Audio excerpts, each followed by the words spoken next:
Hello guys, welcome to Trend Bites. இன்றைக்கி ஒரு சூப்பரான டிஷ் தாங்க பார்க்க போகிறோம். Chicken liver fry.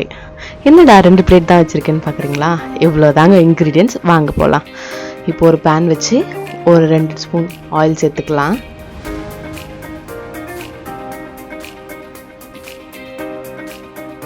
இப்போது ஒரு ஸ்பூன் சோம்பு சேர்த்துக்கலாம். சோம்பு நல்லா பொரிஞ்சு நல்ல ஒரு ஸ்மெல் வரும். அது வரைக்கும் நல்லா பொரிய விட்டுக்கலாம். இப்போது ஒரு பெரிய ஆனியன் கட் பண்ணி வச்சுருக்கிறேன் நீட்டு வாக்கில், அது சேர்த்துக்கலாம். ஒரு பச்சை மிளகாய் சேர்த்துக்கலாம். சேர்த்து நல்லா கோல்டன் ப்ரௌன் ஆகிற வரைக்கும் நல்லா வதக்கிக்கோங்க. சோம்பு எதுக்கு சேர்த்துருக்கேன்னா, இந்த லிவரோடைய ரா ஸ்மெல் போகிறதுக்காக சோம்பு சேர்த்துருக்காங்க. கண்டிப்பாக சேர்த்துக்கோங்க. அது நீங்கள் சேர்த்திங்கன்னா ரா ஸ்மெல் வராது. கோல்டன் ப்ரௌன் ஆயிடுச்சு. இப்போது ஒரு ஸ்பூன் ஜிஞ்சர் கார்லிக் பேஸ்ட் சேர்த்துக்கலாம். சேர்த்து நல்லா பச்சை வாசனை போகிற வரைக்கும் நல்லா வதக்கி விட்டுக்கோங்க. இப்போது நம்ம டிஷ்ஷோட ஹீரோ சிக்கன் லிவர். நான் அதை நல்லா வாஷ் பண்ணி க்ளீன் பண்ணி வச்சுருக்கேன். மஞ்சள்தூள்லாம் போட்டு அதை சேர்த்துக்கலாம். நம்ம வதக்கும் போதே கலர் சேஞ்ச் ஆகுங்க, பாருங்கள், உங்களுக்கு தெரியுதா? இப்போது ஒரு 1/2 ஸ்பூன் சால்ட்டு, திரும்ப கொஞ்சம் மஞ்சள்தூள் சேர்த்துக்கலாம். ஒரு 1/4 ஸ்பூன் மஞ்சள்தூள் சேர்த்து நல்லா பரட்டி விட்டுக்கலாம். இந்த மஞ்சள்தூள் சோம்புலாம் அதோட ரா ஸ்மெல் எடுத்துருவோங்க. இப்போ 1/4 ஸ்பூன் கரம் மசாலா,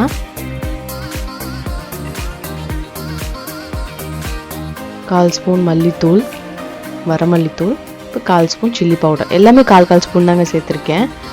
ஏன்னா கடைசியில் நம்ம பெப்பர் சேர்க்க போகிறோம். அதனால் 1/4 ஸ்பூன் இருந்தால் கரெக்டாக இருக்கும். நல்லா பரட்டி விட்டுக்கலாம். இப்போ ஒரு 1/2 டம்ளர் தண்ணி சேர்த்துக்கிறேன், ஏன்னா கொஞ்சம் லிவர் வேகிறதுக்காக. இப்போது கன்சிஸ்டன்சி அட்ஜஸ்ட் பண்ணிவிட்டு மூடி வச்சுக்கலாம். லிட் போட்டு மூடி சிம்மரில் ஒரு 5 மினிட்ஸ் வைங்க. இந்த டிஷ் செய்யறதுக்கு ஒரு மேக்ஸிமம் 5 மினிட்ஸ் தாங்க ஆகும். பாருங்கள், சூப்பராக வெந்துருச்சு. பெருங்காயம் ஒரு பிஞ்ச் சேர்த்துருக்கேன். இந்த ஆப்ஷனல் தாங்க, உங்களுக்கு பிடிச்சா நீங்கள் சேர்த்துக்கோங்க, இல்லைன்னா பரவாயில்ல. எனக்கு பிடிக்கும், அதனால் நான் சேர்த்துருக்கேன். இப்போது லாஸ்ட்டாக 2 ஸ்பூன் பெப்பர்லாம் ரா ஸ்மெல் எடுத்துகிட்டு ஒரு நல்ல ஒரு ஃப்ளேவர் கொடுக்கோங்க லிவருக்கு. அந்த கசப்பு தன்மைலாம் இருக்காது பெப்பர் சேர்க்கும் போது. சூப்பரான லிவர் ஃப்ரை ரெடி ஆகிடுச்சு. இப்போ கொத்தமல்லி தூவி இறக்கி விட்டுக்கலாம்.